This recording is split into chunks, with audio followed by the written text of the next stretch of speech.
Ela não tinha nome, mas teve um sonho que mudaria tudo. Enquanto o governador romano hesitava diante da multidão, foi a voz silenciosa de uma mulher vinda do travesseiro da noite que tentou impedir a maior injustiça da história. Quem era essa mulher? E por que Deus escolheu falar com ela e não com ele? Se essa história te toca, deixa o seu like. Isso nos ajuda a continuar contando as narrativas esquecidas da Bíblia com profundidade, respeito e emoção. Ela não tinha nome, nem rosto, nenhuma descrição física. E, no entanto, entre os personagens da paixão, há poucos com uma intervenção tão misteriosa quanto a dela. A mulher de Pôncio Pilatos aparece apenas uma vez nos evangelhos uma frase, um bilhete, uma súplica desesperada ao marido. Não te envolvas com esse justo, porque muito sofri hoje, em sonho, por causa dele. Apenas isso, um sopro de advertência no meio da tempestade. Mas quem era ela? E por que Deus falou com ela? Naquela época, em Jerusalém, os palácios eram cercados por rumores e murmúrios. Era a Páscoa, e a cidade fervilhava com peregrinos, comerciantes, soldados, mensageiros e sacerdotes. Pilatos, governador romano, já esperava problemas os judeus. Embora submissos em aparência, eram orgulhosos e revoltosos por dentro. Ele tinha ordens claras: manter a paz. Mas nada naquela noite sugeria tranquilidade. A esposa de Pilatos observava os corredores da fortaleza Antônia com a atenção de quem sabe que o perigo não vem só de lanças e espadas. Havia dias em que o ar parecia pesado, como se as colunas de mármore escondessem olhos. Ouvira boatos sobre um homem da Galileia, chamado Jesus. Uns diziam que era profeta, outros que era impostor. Os sacerdotes o odiavam. O povo o seguia. E agora, ele estava preso. Na véspera do julgamento, ela foi acometida por um sonho diferente de todos os que já tivera. No silêncio da madrugada, viu-se em meio a uma escuridão espessa. Uma multidão gritava, mas as vozes não saíam dos rostos. Em um monte elevado, uma cruz se erguia contra o céu, e sobre ela, o corpo de um homem que não conhecia, mas cujos olhos pareciam ver. Lá, ele não falava, mas ela sentia. Havia sofrimento. Sim, mas também uma paz profunda, quase insuportável. E no seu peito crescia um desespero estranho, como se todo o peso da humanidade se concentrasse naquele instante. O sangue escorria, não da cruz, mas das próprias mãos dela. Ela acordou gritando. O céu ainda estava escuro, e o vento soprava frio pelas frestas do aposento. Servas vieram acudir, e ela as dispensou com firmeza. Suava, tremia, mas tinha certeza. Aquilo não era um simples sonho. Era um aviso, um sinal. O homem do sonho era real, e ele estava prestes a morrer. Sem perder tempo, ela chamou um escrivão. Ditou a mensagem com voz firme. Não te envolvas com esse justo. Não era apenas um apelo de esposa ao marido. Era um grito da alma, uma última tentativa de impedir o inevitável. O escrivão partiu com o bilhete em mãos, atravessando os corredores, as escadarias, os portões. Ela ficou à espera, sentada, com o coração apertado. Na sala de audiência, Pilatos já se via pressionado. Os chefes dos sacerdotes exigiam uma condenação. A multidão era instável, incitada a clamar por sangue, e no meio daquele tumulto, o mensageiro chegou com a nota. Pilatos leu. Silenciou. Seu rosto endureceu. Por um instante, pareceu refletir. A esposa o conhecia bem, sabia que ele confiava em presságios. Os romanos acreditavam no poder dos sonhos, nos sinais do destino, nas mensagens veladas dos deuses. E aquele bilhete mexeu com ele. Mas havia política, havia César, havia a ameaça de motim. A mulher que o amava não estava ali para argumentar, apenas para alertar. E Pilatos estava diante do povo. Ela, diante de um mistério. Naquele dia, o mundo caminhava para o maior ato de injustiça da história. E Deus, por alguma razão, decidiu dar o aviso a ela. Não a um sacerdote, não a um discípulo, não ao próprio Pilatos, mas a uma mulher anônima, invisível, uma testemunha silenciosa de algo que poucos entenderiam. A esposa de Pilatos não dormiu mais naquela noite. Sentou-se perto da janela, observando os primeiros raios de sol rasgarem o céu. A cidade despertava, mas ela já sabia que algo havia morrido. Não apenas um homem, mas a própria inocência do mundo. O sol nasceu sem brilho naquela manhã. O céu parecia coberto por um véu de poeira dourada e o calor surgia sem alegria. A esposa de Pilatos, ainda trêmula, esperava por respostas, mas dentro do palácio, o silêncio era uma prisão. Nenhuma serva ousava comentar o conteúdo do bilhete enviado ao governador. Todos sabiam. Palavras ditas em momentos de tensão podiam custar a vida. Lá fora, os gritos já ecoavam. Crucifica-o! Crucifica-o! Aquela multidão parecia alheia à gravidade do momento. Era como se estivessem sedentos por espetáculo, como se o sofrimento alheio fosse uma moeda de troca para aliviar suas próprias frustrações. E no meio daquele clamor, um homem permanecia em silêncio. Jesus, o mesmo rosto que ela havia visto no sonho, agora cercado por soldados, coberto de feridas, mas sem perder a dignidade. Ele não implorava, não protestava, não amaldiçoava, apenas olhava. Ela quis sair, quis vê-lo de perto. Mas seu lugar era atrás das cortinas, como todas as esposas dos governadores romanos. A mulher que via além, que sonhava com avisos do alto, era, aos olhos dos outros, apenas uma sombra nos bastidores do poder. Ainda assim, sentia que sua alma estava entrelaçada com aquele momento, que, de alguma forma inexplicável, o destino do homem galileu havia atravessado o dela. Enquanto isso, Pilatos tentava encontrar uma saída. Propôs soltar Jesus, como era costume na Páscoa. Mas o povo escolheu Barrabás, um criminoso conhecido, libertado no lugar do justo. A esposa de Pilatos apertou os punhos. Cada decisão era uma lâmina afiada, abrindo o caminho para a tragédia. E seu marido, apesar do aviso, hesitava, como se lavasse as mãos por dentro, antes mesmo de o fazer diante da multidão. A mensagem que ela enviara era clara. Mas a mente de Pilatos estava atolada em política, medo, cálculo. Se soltasse Jesus, poderia ser acusado de traição ao imperador.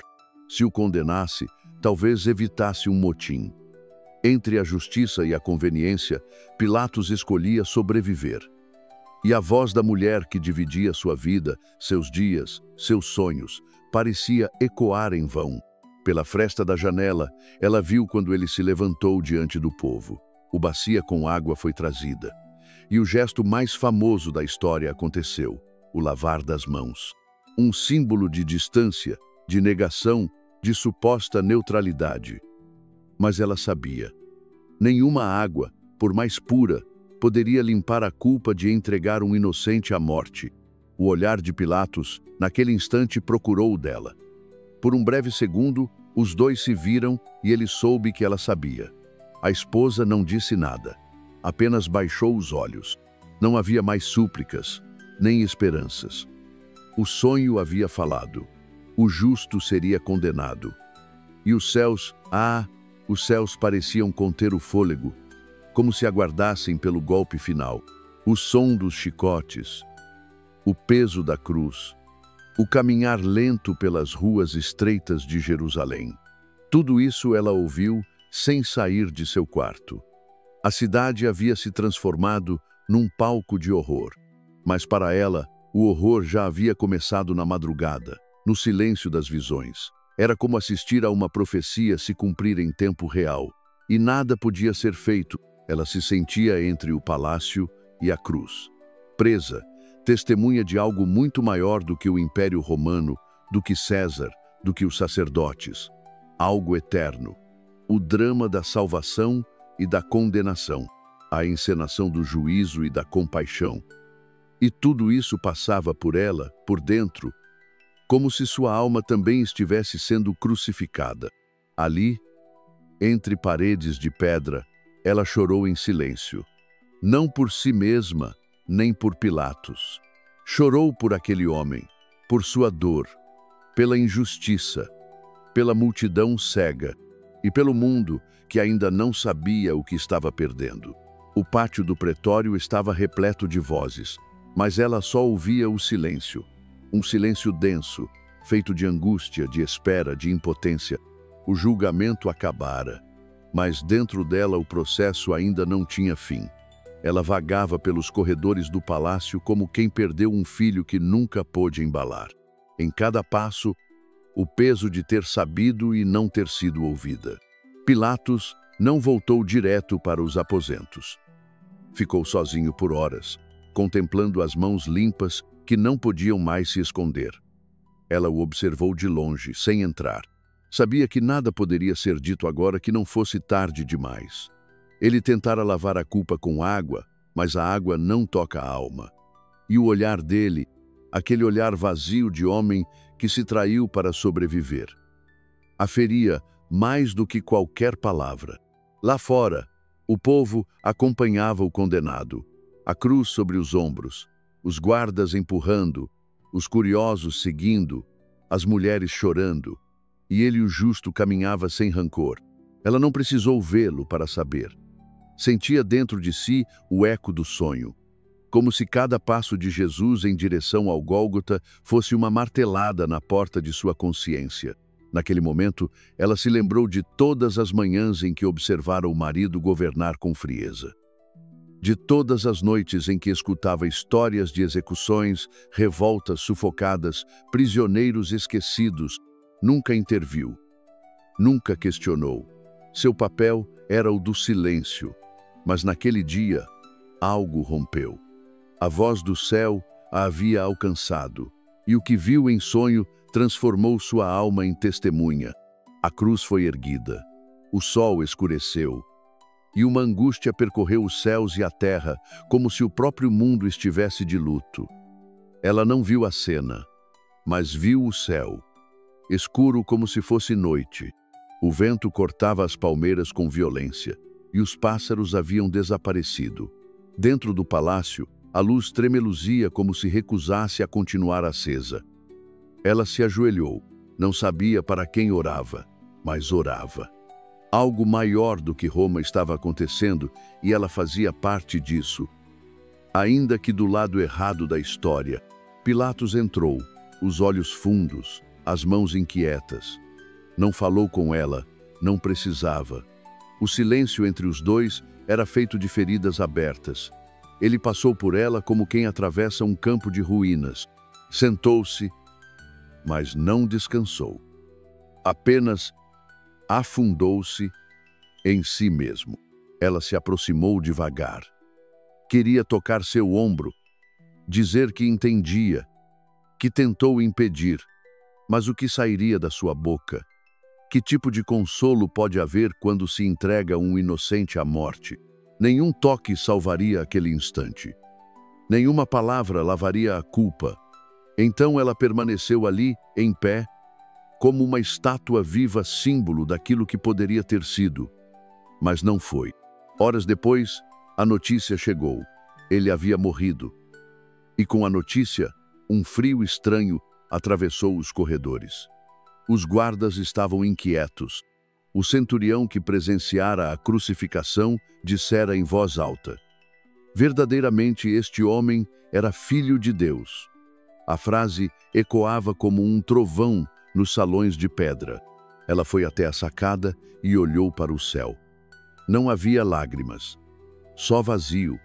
O sonho agora era lembrança, e a lembrança era condenação.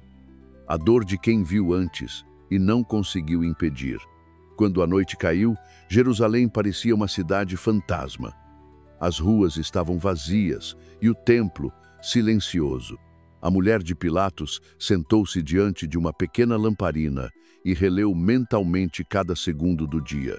Sentia-se entre duas forças, a da culpa e a da revelação. Porque no fundo, ela sabia não era apenas um sonho, era um chamado.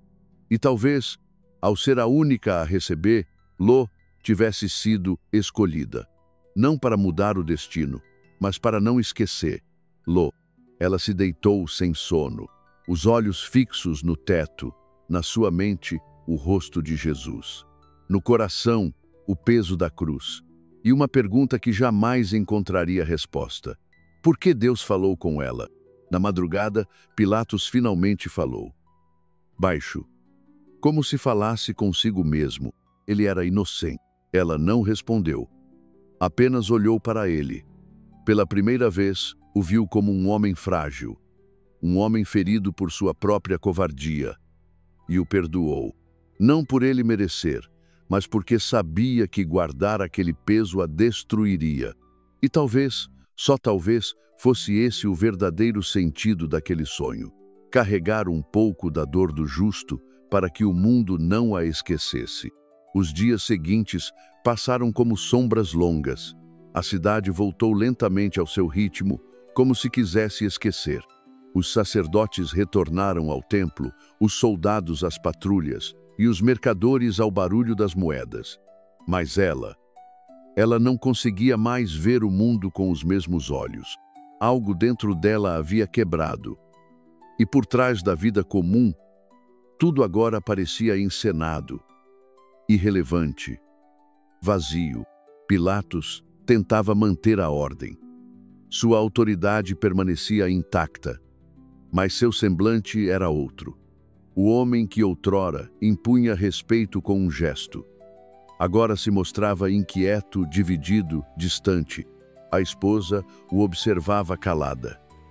Ele quase não falava do ocorrido, mas às vezes à noite, quando achava que ela dormia, sussurrava frases que não faziam sentido para os criados, mas que ela entendia. Eu tentei. Ou eles o queriam morto. Ou simplesmente, o sangue. Ela, porém, não sonhava mais. Não com aquela intensidade. Desde o aviso, nenhuma imagem lhe viera com tanta nitidez. Como se o céu houvesse falado uma vez e agora, emudecido, apenas a deixasse carregar o eco. Mas sua mente revivia tudo. O bilhete, o olhar do marido, a multidão furiosa, a escuridão no céu. E, sobretudo, aquele rosto na cruz que não a acusava, não a culpava, mas que também não a esquecia. Com o tempo, surgiram rumores. Falaram que o corpo havia desaparecido, que os discípulos diziam tê-lo visto vivo, que o túmulo estava vazio. Ela escutava essas histórias sem surpresa. Não sabia o que era verdade, mas no fundo, sentia. O homem que ela sonhara, o justo, não era comum. Havia algo nele que transcendia a morte. A paz no olhar, mesmo sangrando, era a de alguém que via além do tempo. Numa manhã, ainda em Jerusalém, ela caminhou sozinha até uma colina próxima ao palácio. De lá, podia-se ver o contorno do Gólgota. Não se via cruz alguma, só rochas, arbustos secos e o silêncio. Mas ela sabia onde tinha sido. Fechou os olhos e respirou fundo. Aquela era sua peregrinação. Não precisava de templo, nem de sacerdote. Ali, diante da lembrança de um sacrifício, ela sussurrou uma prece a primeira sincera de sua vida. Se foste tu quem me mostrou. Então não me esqueças. Os anos passaram. Roma chamou de volta seus filhos. Pilatos foi removido do cargo e voltou para a capital. Caiu em desgraça. Diziam que o imperador havia perdido a confiança nele. Ela, sempre ao seu lado, viu de perto a lenta queda daquele homem. Já não era governador nem autoridade. Apenas um rosto perdido entre tantos nas ruas de pedra da cidade eterna. Na solidão de Roma, ela escrevia. Guardava pedaços de memória em rolos de pergaminho, como quem teme que o tempo apague o que só ela testemunhou. Nunca soube se alguém leria, mas escrever era sua forma de manter viva a única verdade que importava. Naquele dia, o céu falou, e o mundo ignorou. Os salões romanos zombavam dos cristãos, chamavam-nos de tolos, adoradores de um crucificado. Mas ela não ria, nunca ria. Por dentro, carregava um segredo, a voz do sonho, a advertência que ecoava até hoje. Em uma tarde cinzenta, já de idade avançada, ela sentou-se diante de uma fonte seca e viu um grupo de crianças brincar. Elas riam sem saber, corriam sem medo. E ali, naquele instante singelo, algo acendeu em seu coração. Talvez a mensagem não fosse apenas um aviso de morte, mas de vida. Talvez o sonho não tivesse vindo para impedir a cruz, mas para que alguém um dia não esquecesse da cruz. E ela não esqueceu. Na última página de seus escritos, traçou uma frase simples, quase como um testamento. Sonhei com ele. Tentei impedir, mas agora compreendo. Nem todo aviso é para evitar. Alguns são para lembrar. E ali terminou sua história. Sem nome, sem estátua, sem glória, mas com algo que os impérios não entendem. O peso de uma consciência tocada por Deus. Ela não teve nome. Não foi lembrada nos púlpitos, nem celebrada nas praças, mas em uma única frase, em um único sonho, tocou o Eterno. Enquanto impérios ruíam e o tempo corria, ela guardou dentro de si o que poucos viram, a dor do justo, a injustiça do mundo e a voz de Deus, sussurrada no silêncio da madrugada. Se esta história te tocou, deixa o seu like, ele nos ajuda a continuar resgatando as vozes esquecidas da Bíblia. E compartilhe com alguém que também merece lembrar.